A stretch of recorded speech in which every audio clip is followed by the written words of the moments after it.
మమ్మల్ని ఏం చేయమంటారు? ఇది జరిగి ఒక్కరోజు అయింది. నాయకులు ఎవరు రాలేదు, సీఎం గారు రాలేదు. ఇంత మట్టిలో మేము ఉంటే, మేము 20 ఏళ్ళ నుంచి ఉన్న ఇల్లు, ఇంత మమకారంగా కట్టించుకున్న ఇల్లు ఎన్ని లక్షలు కోల్పోయాము.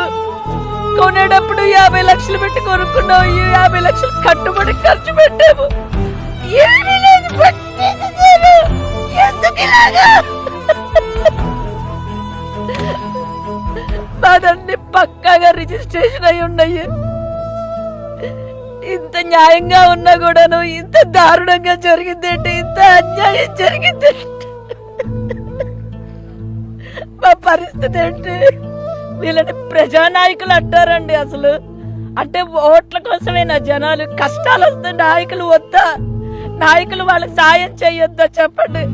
ఇవాళ మా దాకా వచ్చింది, రేపు మీ దాకా రావచ్చు ఇదే పరిస్థితి.